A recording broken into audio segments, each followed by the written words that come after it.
ժամանակն է, միլրեք, խոսեք փաստերով, նկարեք ու դարձեք ականատես։ Մենք ենք ձեր հեռուստահարթակը, բարի օր, առաջին ալիքի եթերում դուք դիտում եք ականատես նախագիծը։ Ռեալիթի հեռուստատեսության այս ձևաչափը հնարավորություն է տալիս, թեմաներ առաջարկողն ու պատմությունների հերոսը դուք եք։ Մենք ականատեսն ենք լինում, թե դուք երբ, որտեղ կամ ինչի ականատեսն եք եղել։ Գուցե դրանք եղել են ողբերգական, դաժան, ծիծաղելի կամ զվարճալի։ Իրական պատմություններ ու իրական հերոսներ ականատեսի աչքերով։ Չէ որ մենք ոչ միայն խոսում ենք, այլև ցույց տալիս։ Այսօր մենք ձեզ ցույց կտանք։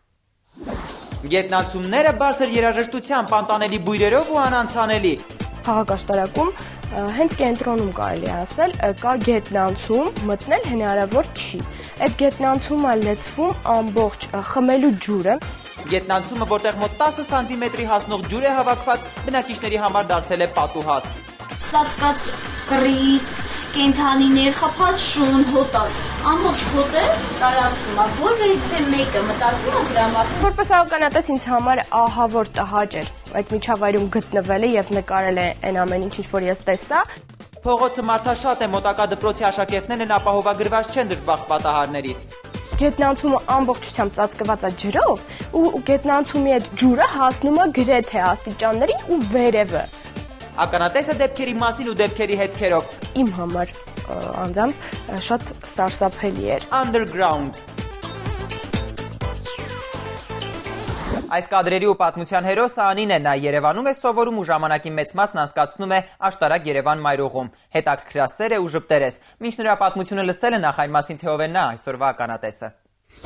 Աշտարակ Երևան երթուղով բազմակնիշի այս դեղին ավտոբուսը Անիի երազանքի մեքենան չէ, բայց հենց նրանից է սկսվում Անիի օրը։ Ապրում է Աշտարակում, սովորում Երևանում, իսկ ուսանողական տարիների ամենահետաքրքիր ու հիշարժան դեպքերը հավատարիմ փոխադրամիջոցի հետ են կապված։ Մայրիկի տարիքին ինչ-որ գիտեր, ես ուզում էի բարձրանային, որ նստեր եթե, ասեի եկեք ստեղ նստեք,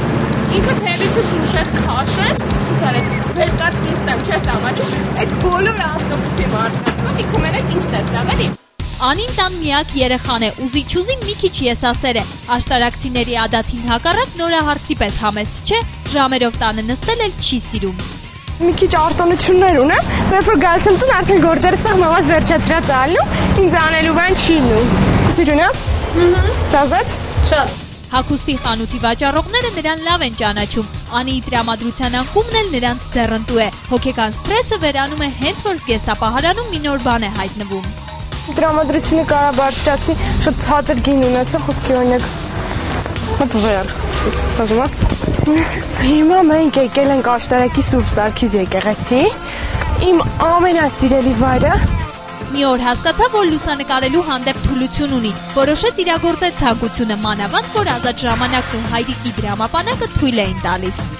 Պապային ասացի մի հատ ապարատար, պապան այդ խի տենց մի անգամից տենց ռիսկի որոշեցիր։ Դեռ անփորձ լուսանկարիչ է, թիրախում մի բան է, ֆոտոխցիկը բոլորովին այլ բան է նկատում ու ֆիքսում։ Այդ փոքրիկ վիպումները սկսնակ լուսանկարչին միայն ձեռնտու են։ Տեսախցիկը թեև էքստրեմալ պայմաններում, բայց այնքան է սովորել այս քարերին, որ Անիի փոխարեն արդեն ինքն է հասկանում, թե ինչն է պետք անմահացնել։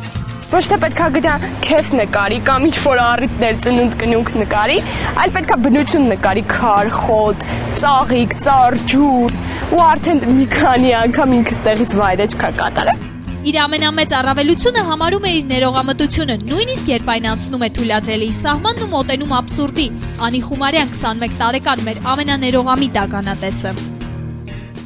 Ճանապարհատրանսպորտային կուլտուրան նոր-նոր մեզ համար դառնում է սովորություն։ Անցներ կարմիր լույսի տակ գետնանցումներով, երթևեկել ամրագոտիներով։ Գետնանցումները, որ յուրահատուկ underground են, ծառայում են ամեն ինչի բացի բուն նպատակից։ Դրանք հասարակական զուգարանից մինչև յուրահատուկ բույրերով առևտրային կետեր են։ Այս խնդիրը նաև մարզերում է Աշտարակի հիմնական փողոցներից մեկը պատուհաս է դարձել բնակիչների համար։ Այնտեղից ժամանակաժամանակ դուրս են հանում տարատեսակ կենդանիներ։ Հոտն անտանելի է, գետնանցումով անցնելը անհնար, ավտովթարներն անխուսափելի։